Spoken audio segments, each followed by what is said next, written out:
नमस्कार मंडळी, श्री स्वामी समर्थ. तुमचं तन्वी किचन कट्टा या यूट्यूब चॅनलवर तुमचं अगदी मनापासून स्वागत आहे. बाहेरून खूपच क्रिस्पी आणि आतून मस्त चीजी. आज पाहूया झटपट होणारा क्रिस्पी चीज वडापाव. लहान मुलांपासून मोठ्यांपर्यंत सगळ्यांचा फेवरेट. तुम्हाला चीज आवडतं का? मग हा क्रिस्पी वडापाव शेवटपर्यंत नक्की पहा. चला तर वेळ न घालवता रेसिपीकडे वळूया. सर्वात प्रथम मी येथे 10 लसूण पाकळ्या घेतलेल्या आहेत व तसेच थोडंसं आलं व 10 मिरच्या घेतलेल्या आहेत व त्याचं वाटण केलेलं आहे. त्यानंतर मी येथे 5 एवढे बटाटे उकडून घेतलेले आहेत व हे मी काटा चमच्याच्या सहाय्याने स्मॅश करून घेत आहे. तुमच्याकडे जर स्मॅशर असेल तर त्याने तुम्ही स्मॅश केले तरी चालणार आहे. अशाच पद्धतीने मी सर्व बटाटे स्मॅश करून घेतलेले आहे, बघू शकता. त्यानंतर आपण येथे पॅन ठेवला आहे व पॅनमध्ये आपण आता वडापावची जी भाजी असते ती आपण येथे करून घेणार आहोत. तेल छान असं गरम झालेलं आहे. यामध्ये आपण आता कढीपत्ता घालून घेणार आहोत. आपण लसूण आणि मिरचीचे जे वाटण केलेलं होतं ते आता आपण येथे घालून घेतलेलं आहे. छान असं आपण हे तेलामध्ये परतून घेणार आहोत.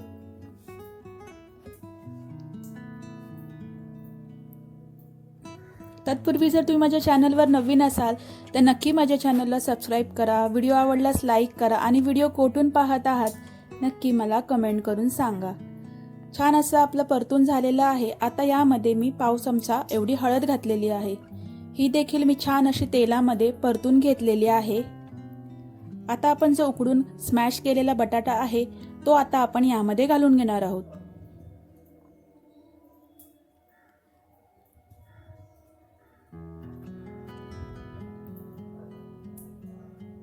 छान असा हा बटाटा आपण आता तेलामध्ये परतून घेणार आहोत.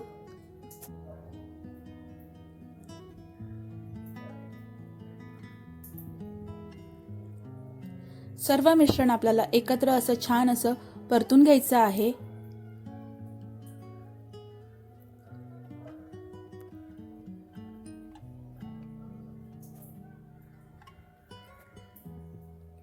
त्यानंतर मी यामध्ये पाव चमचा एवढं हिंग घातलेलं आहे. चीजमध्ये भरपूर प्रमाणात कॅल्शियम असल्यामुळे मुलांना देखील चीज भरपूर आवडतं. त्यामुळे तुम्ही वडापाव करताना अशाच पद्धतीने वडापाव केलात तर मुलांना देखील खूप आवडेल. त्यानंतर मी येथे चवीनुसार मीठ घालून घेत आहे व सर्व मिश्रण छान असं मी परतून घेत आहे.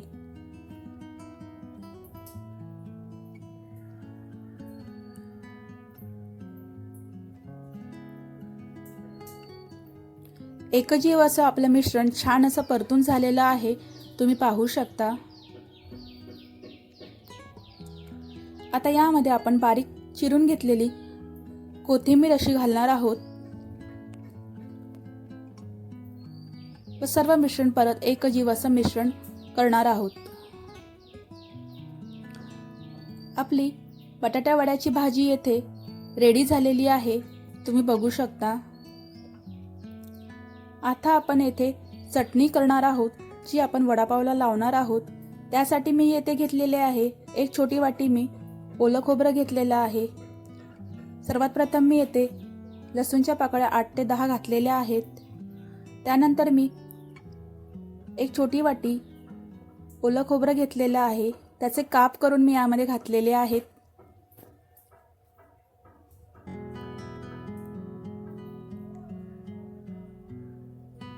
त्यानंतर मी येथे कोथिंबीर घालून घेत आहे.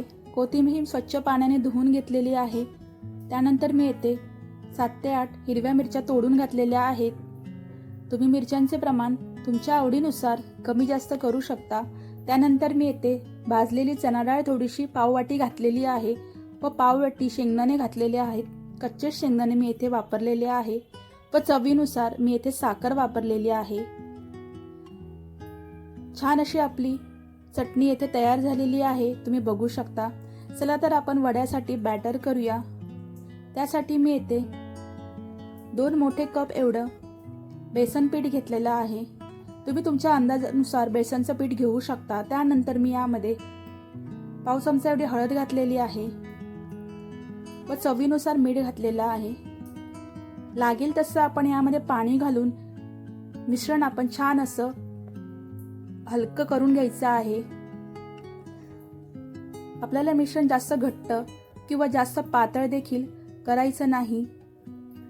स्मूथ असं मिश्रण आपल्याला इथे करायचं आहे. बघू शकता मी छान असं मिश्रण फेटून हलकं असं मिश्रण येथे केलेलं आहे. आता आपण हे साईडला ठेवूया. आता आपण इथे 2 ब्रेड घेणार आहोत, म्हणजेच पाव घेणार आहोत.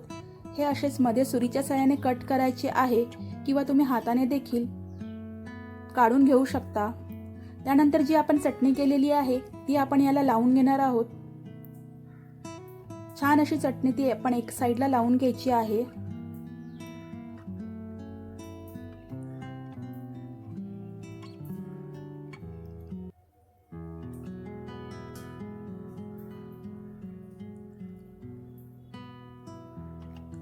दोन्ही साईडला आपण छान अशी चटणी लावून घेतलेली आहे, तुम्ही पाहू शकता.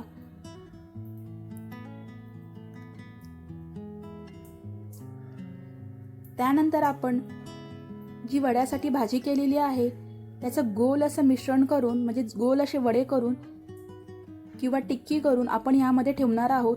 त्यानंतर मी येथे चीजचे स्लाइस वापरलेले आहे. चीज आपलं हे एकच आहे, पण त्याचे ब्रँड वेगळे असल्यामुळे ते तुम्हाला कलरमध्ये वेगवेगळे दिसत आहेत. त्यानंतर आपल्याला यामध्ये चिली फ्लेक्स घालणार आहोत. तुम्ही तुमच्या आवडीनुसार चिली फ्लेक्स पण कमी जास्त करू शकता. त्यानंतर अशाच पद्धतीने आपल्याला हा वडापाव बंद करून घ्यायचा आहे, थोडासा प्रेस करून घ्यायचा आहे. त्यानंतर जे आपण बेसनचे मिश्रण केलेलं आहे त्यामध्ये आपल्याला खायचा सोडा पाव चमचा एवढा टाकायचा आहे व मिश्रण छान असं परत ढवळून घ्यायचं आहे.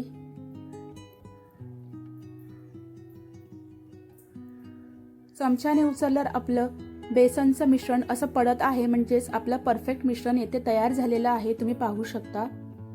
आता आपण जो आपण वडापाव केलेला आहे तो ह्यामध्ये डीप करून घ्यायचा आहे.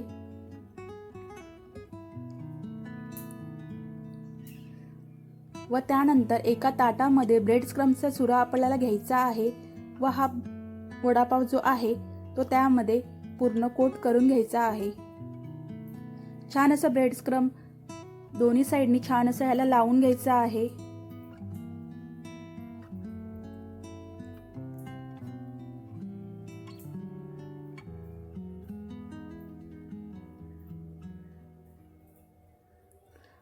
छान असं ब्रेड क्रम्सचं कोटिंग आपलं झालेलं आहे. आता आपण एका पॅनमध्ये पुरेशा प्रमाणात तेल घ्यायचं आहे व तेल चांगलं गरम झाल्यानंतरच आपल्याला मध्यम आचेवरती हा वडा त्यामध्ये सोडून छान असं आपल्याला तळून घ्यायचा आहे. मीडियम टू हाय फ्लेम वरती आपल्याला हा वडा तळून घ्यायचा आहे. बघू शकता एक साईडनी छान असा हा क्रिस्पी झालेला आहे. आता आपण टर्न आउट करून दुसऱ्या साईडनी छान असा तळून घेत आहोत. बघू शकता क्रिस्पी असा वडापाव येथे आपला रेडी झालेला आहे. त्याला आता आपण कट करून घेणार आहोत.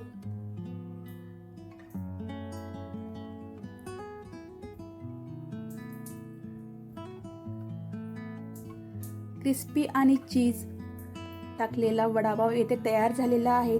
तर नक्की रेसिपी कशी वाटली नक्की कमेंट करून सांगा. आजची क्रिस्पी चीज वडापावची रेसिपी तुम्हाला आवडली असेल तर व्हिडिओला लाईक करा, शेअर करा आणि चॅनलला सबस्क्राईब करायला विसरू नका. व्हिडिओ पाहिल्याबद्दल धन्यवाद. पुन्हा भेटूया अशाच सोप्या, चविष्ट आणि क्रिस्पी रेसिपी सोबत. स्वस्त रहा, मस्त रहा. भेटूया नेक्स्ट व्हिडिओमध्ये. धन्यवाद. Bye bye.